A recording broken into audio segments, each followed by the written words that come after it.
Hello everybody, and I hope you're doing as well as possible. This is going to be a tarot reading for the second week of December for all signs. Let's see what will come through. Let's see what messages will come through. Please only that which is in alignment with the highest truth and the highest good.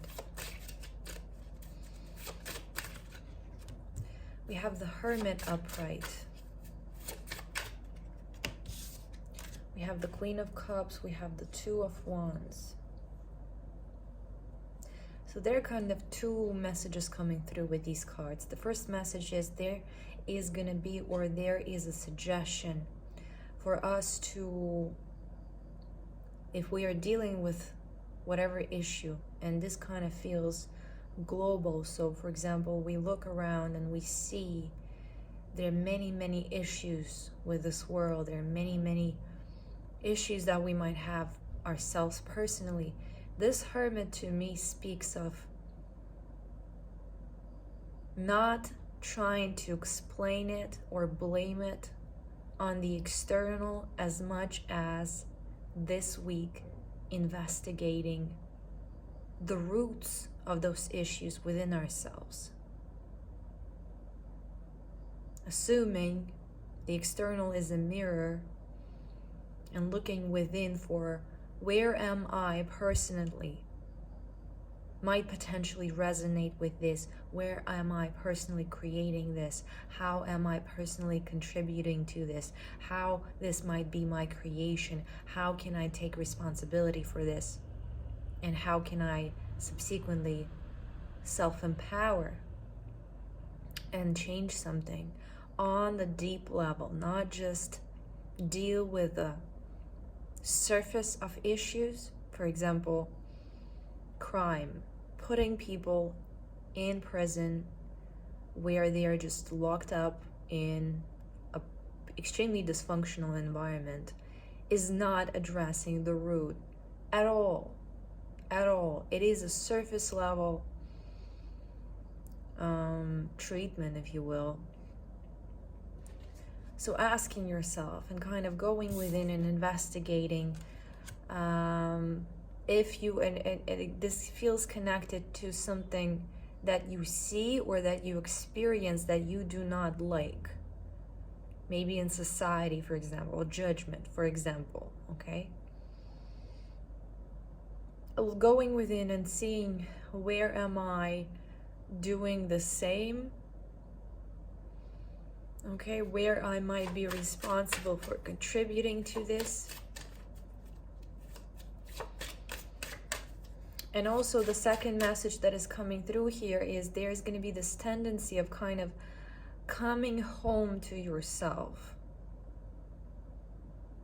Because a lot of us are living in the state of self-rejection and self-abandonment for many reasons. For being through experiences where it was so difficult, and so unbearable to feel ourselves, to be ourselves, to experience particular emotions, that it led to trauma of kind of distancing yourself, or we have internalized the way other people treated us, or we have internalized certain societal standards for what it means to be deserving of love and judged ourselves as non-deserving of that, or we have developed a coping strategy in which we deny and reject anything about ourselves that we deem unacceptable or dangerous or inappropriate. So you cannot run away from yourself. You cannot deny any single part of yourself and make it disappear. That only leads to fragmentation. That only leads to those fragments of your being still existing, but just being pushed away, okay? And I can very much sense it, you could say physically, okay? I feel the fragmentedness of our consciousness, and this state of fragmentation is inherently painful. So when you reclaim yourself, when you call yourself back home, when you, and there's no other way I can describe this, when you connect, when you find a way to connect these fragments, okay, it feels so liberating. It feels so it's just like coming back home, okay, coming back home. And for example, telling to yourself, you know what, I'm gonna be your friend. I deem these qualities about me unacceptable, and that doesn't lead me anywhere. There must be a different way. There must be a different way. There must be a different way of keeping myself in check, for example, which is what a lot of people are trying to do by rejecting themselves. They try to control themselves. So there must be a better way to keep myself in check without becoming my abuser. I want to be my friend. I deserve love. I deserve respect. I deserve forgiveness. Okay? So I see a lot of that this week. More of that this week. And from that point of renewed wholeness, from that experience of integration, there is a new horizon that opens up to you in terms of how you want to continue. Okay, so for example, an individual might have had very demanding parents that only saw them in a particular role, for example, a very successful athlete, projecting their own unfulfilled desires or whatever else the reason might be. And the child grew up not really liking the sport, but wanting love and wanting acceptance and kind of conforming to it, thus denying, rejecting, and disowning the part of themselves that did not want to engage in that did not want to perform, that just wanted, for example, to rest instead of going to training. And they, build their whole life around trying to succeed, being an athlete, making themselves believe that's what they need to do, and that's what they want to do, and that's what everybody wants them to do, that's the right thing. But that internal disconnection, that reality of disconnection, you cannot gaslight yourself out of it. It stays the reality. So what I see here is when an individual, let's say, admits, okay, I admit to myself, I do not want to be doing that, and that's all right, and that's okay.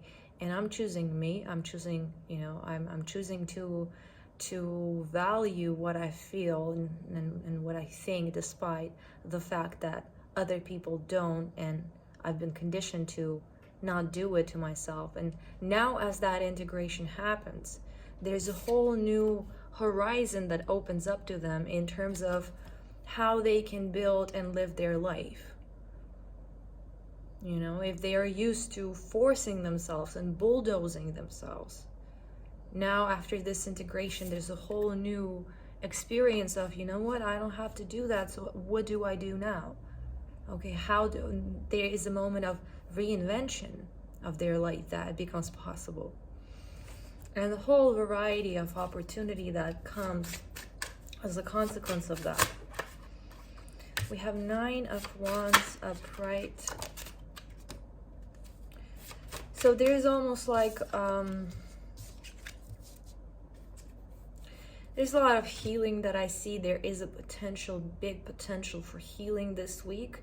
And if there's something particular that you feel like you're struggling with, or that you wanted to heal for a really long time, I really suggest you to set an intention this week, okay?